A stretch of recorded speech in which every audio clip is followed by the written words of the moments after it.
I'm Diana Jaland, and I've been feeling into this nuance of how effective I can be in healing, in thriving, and in remote uh, prayer for the suffering and starvation and war, the horrors of war that are going on around the world.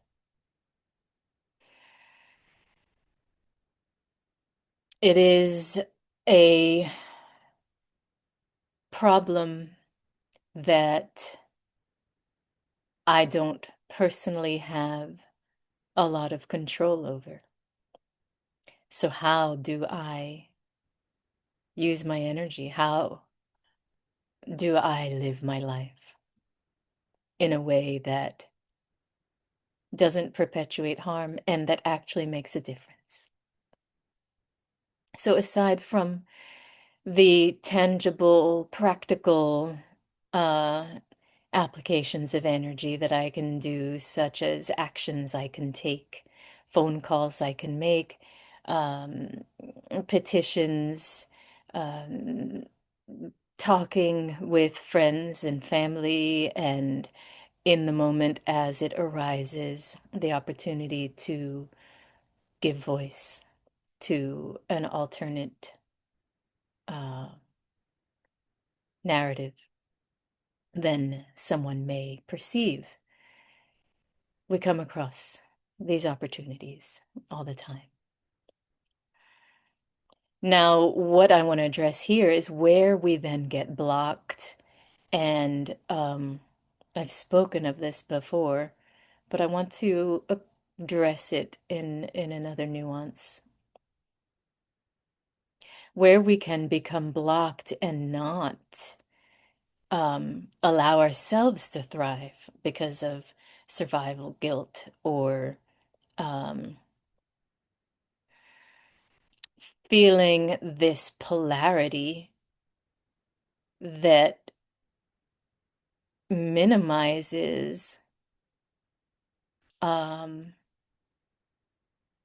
the subtle nuance of thriving, right? I am referring, for example, to me sharing about the joys of gathering red raspberries from my garden and collecting leaves for tea, for healing.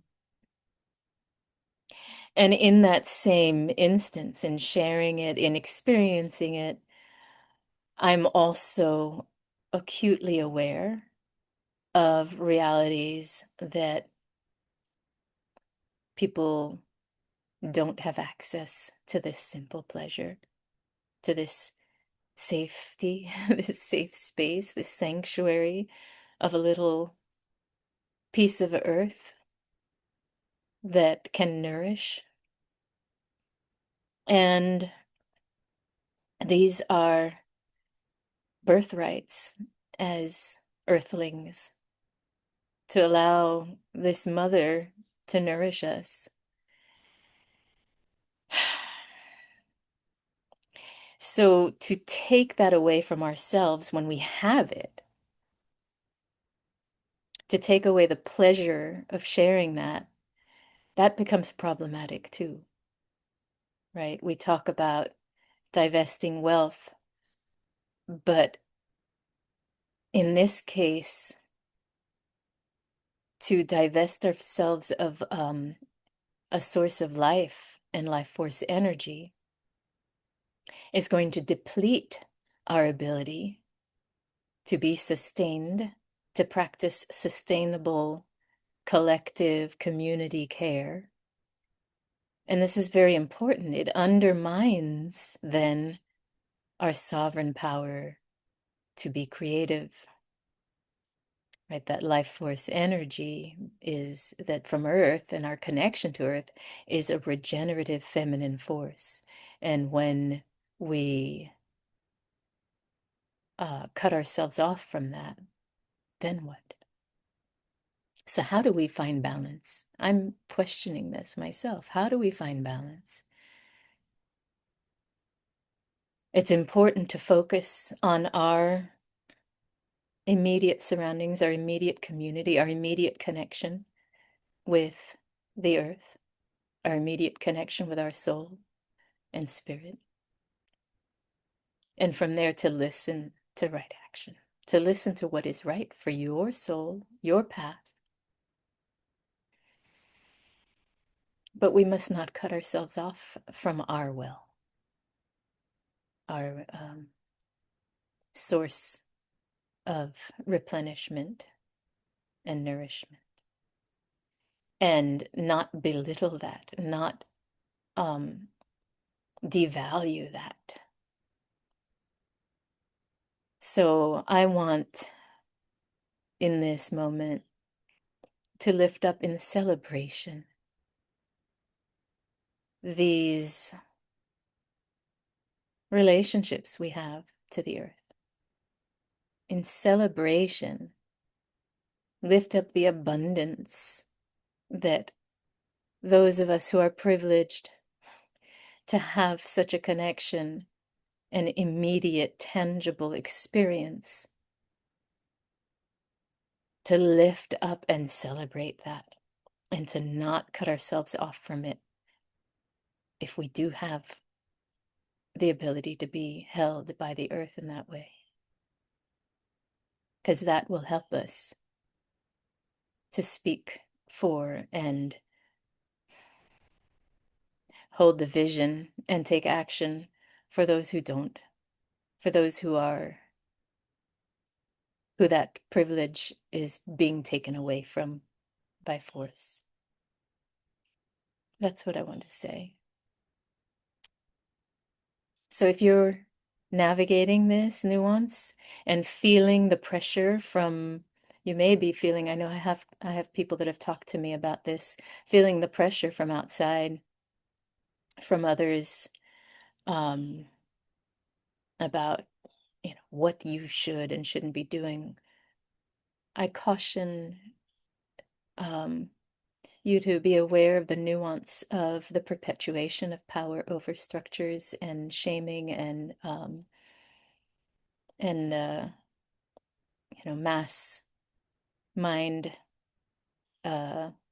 stone throwing. It's really important that you hold your integrity, your own sovereignty, and walk your path, even if it's a difficult one, and even if you get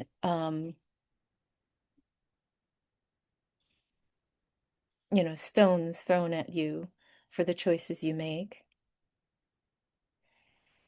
As long as you know that you are in right relationship with your soul and with your spirit, and you know you are doing the right thing, and you know that the things you do that are not publicly on display are in right alignment and serving your soul's path and the greater good for all life to thrive, then we let go, we release, and return those stones, those darts to the earth, return them to whence they came, with love and a prayer for healing.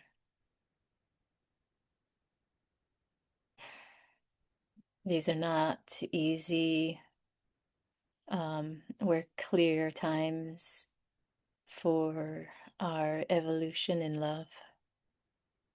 These are very trying times that test our faith and our hope and our resilience, and call us to embrace and embody our power even more. So that is this call to action. Embrace and embody your sovereign feminine power to create, to nourish, and to birth beauty in the world, in all relationships. Closing with a prayer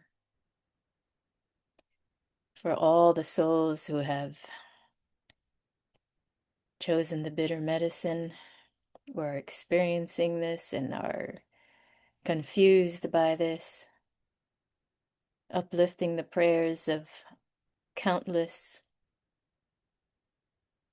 in awe of their strength and resilience and faith. Let us not waver in our faith.